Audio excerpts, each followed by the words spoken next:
All right, let's talk about what to do when you get sick. This seems like it would be a very simple topic, and it is, but there's plenty of things that you can do to not only prevent sickness, but make sickness actually go away faster and just understand why you might be getting sick on a deeper level. So let's get into it. Number one, let's set the stage. So how we like to think about sickness here at PCC is not, oh, I caught a cold and that's that. It's understanding what made us likely to catch that cold so we can understand how to stay healthy for the majority of the year over the course of time. The term I like to use to describe this is called allostatic load. Allostatic load meaning overall how much stress is in our life. So stress coming from all the different buckets, from our work stress, mental stress, relational stress, body stress. So that can be viruses, pathogens, things in the air, in our environment that are coming to infect us. But at the same time, body stress can also be our training and how hard we're training our body.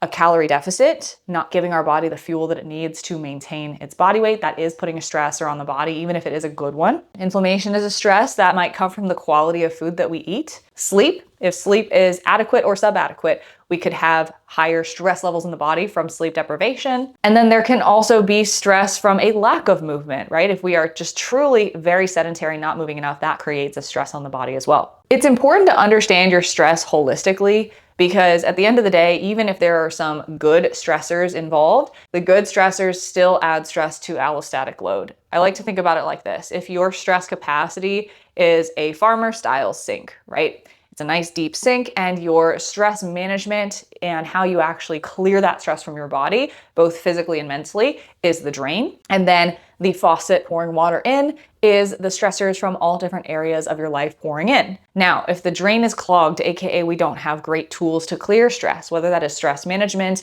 or the actual efficiency and functioning of our body, things like our liver and our kidneys that filter out toxins and things that clog up our system, our digestive system, or simply our time management, stress management tools, habits, and behaviors, right? That's our drain. If these things are not adequate, then that drain is going to be very clogged very quickly, and that sink is going to start to overflow, right?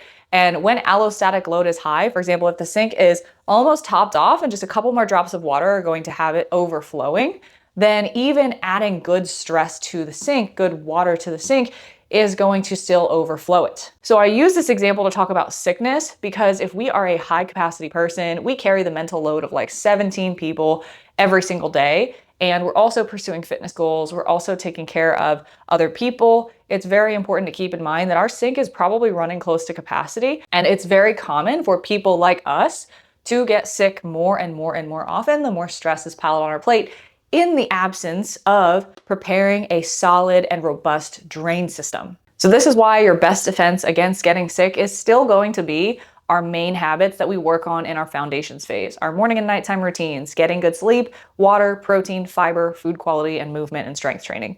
These are going to be your immune boosting habits.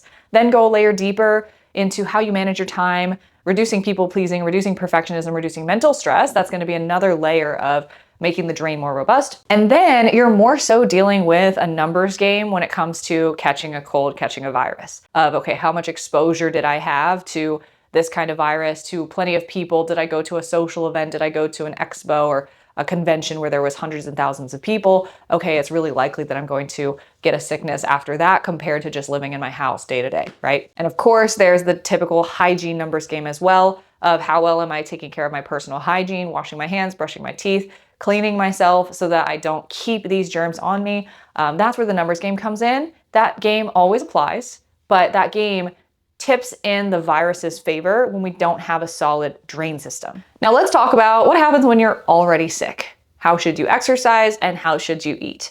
The number one rule when it comes to exercising that's super helpful for most people to remember is above or below the neck. So if your sickness is above the neck, meaning you've got some phlegm in your throat, you're a little congested, maybe you have a headache, then it's probably going to be okay for you to work out in a light capacity. However, if you have any symptoms below the neck, meaning body aches, fever, chills, it is not the time to force a workout, right? And typically, if you do get sick, you're typically on the up and up when your symptoms are above the neck anyways. Now, some of the biggest things that our clients struggle with when it comes to getting sick and exercise is honestly more the mental battle of it. The fear that if they take some time off from training, that they're going to regress in their progress.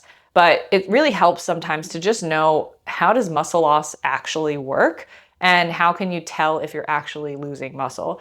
So if you get sick for a week or even 2 weeks, a lot of the big fear is that because I didn't train for that week or 2 weeks that I'm losing muscle. And a lot of times that thought pattern is reinforced because when you go back to the gym, you feel weaker because you haven't been eating, you've been sick, you've had body aches, and your body's still kind of weak even on the up and up. And so the weights that you would normally use feel really, really heavy. The reality is that muscle loss does not happen that quickly. Muscle loss is actually pretty hard to accomplish when you have built up muscle and you're continuing to eat protein and stay active. Research has shown that the minimal effective dose to maintain muscular growth that you have built is 1 intense session per week is enough to actually maintain that over the long haul. The reason for this is because of a type of cell we have in our muscles called satellite cells.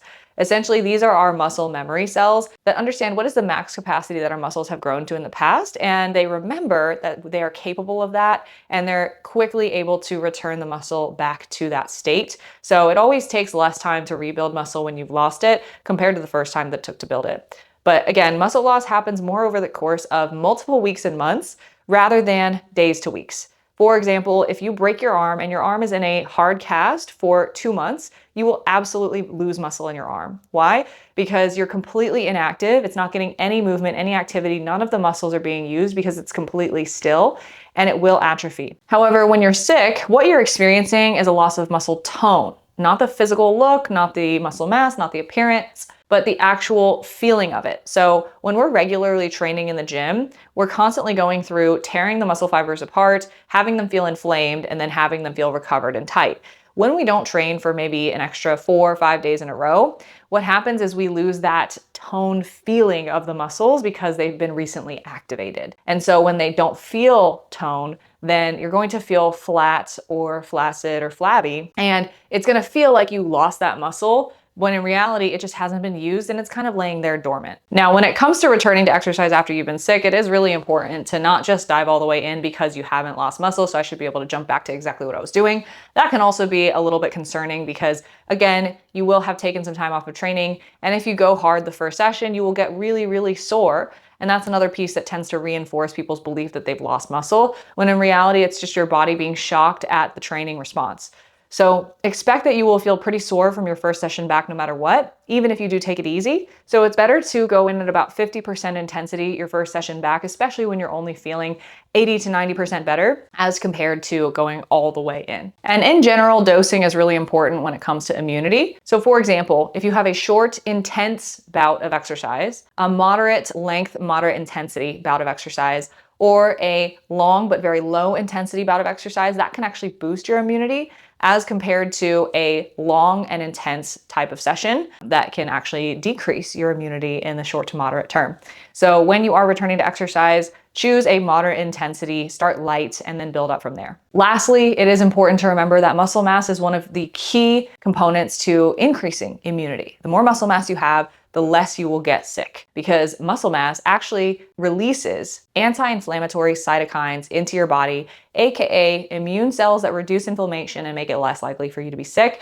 So always remember, don't skip on your weight training. There are so many more benefits than looking toned and feeling fit. Nutrition when you're sick is going to be a little bit of a different ball game. It's important to remember to move the goalpost here and not hold yourself to the exact same standards that you had when you were fully healthy. So for example, number one, when you're sick, a lot of times appetite decreases, your taste and your palate for things changes, and sometimes your gut health can suffer as well as a result of if it's a stomach bug or things like that. So it's important to, number one, just listen to your body and what you can actually tolerate, and don't force feed things that are unnatural or aren't going to sit well. Now, with that being said, it actually is really important to fuel well when you are sick as much as possible. It's really hard to, because typically we have more cravings at that time for things that are salty, sweet, or more palatable, simply because our taste and smell receptors are a little bit blunted when we're sick, especially when we're congested. But the body does burn an extra 10 to 20% more calories when we are sick in the process of trying to fight off the infection. So it's important to fuel well and to fuel enough, if possible. So most importantly, stay hydrated, drink as much water, fluid, tea, soup as you can,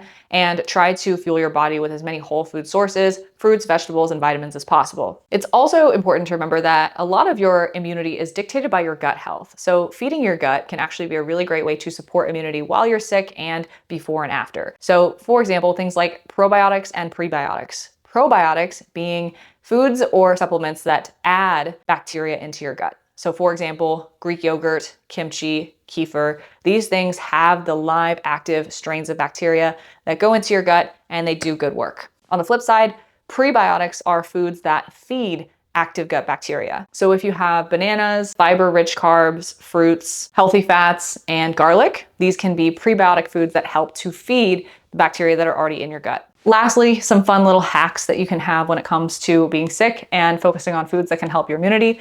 Number one, hot soup is always my favorite, especially if it's spicy, can help to clear out your sinuses. Number two, some special foods that can help with throat congestion and just overall immunity. Honey, garlic, elderberry, and green tea. These can help with immunity overall. Some people like to eat raw garlic when they are sick. Concentrated garlic is actually a really powerful immune booster. Of course, vitamin C and zinc. And there's also natural antihistamine ingredients that you can take in a supplement form like quercetin, bromelain, stinging nettle powder, and NAC that can help with the histamine response in both allergies and your immune function overall. So if you're sick, save this module, refer back to it. First and foremost, make sure to listen to your body. Collaborate with your coach when you're sick, and remember that it's not the end of the world, and learning how to navigate this productively is a bigger part of your overall health and fitness journey.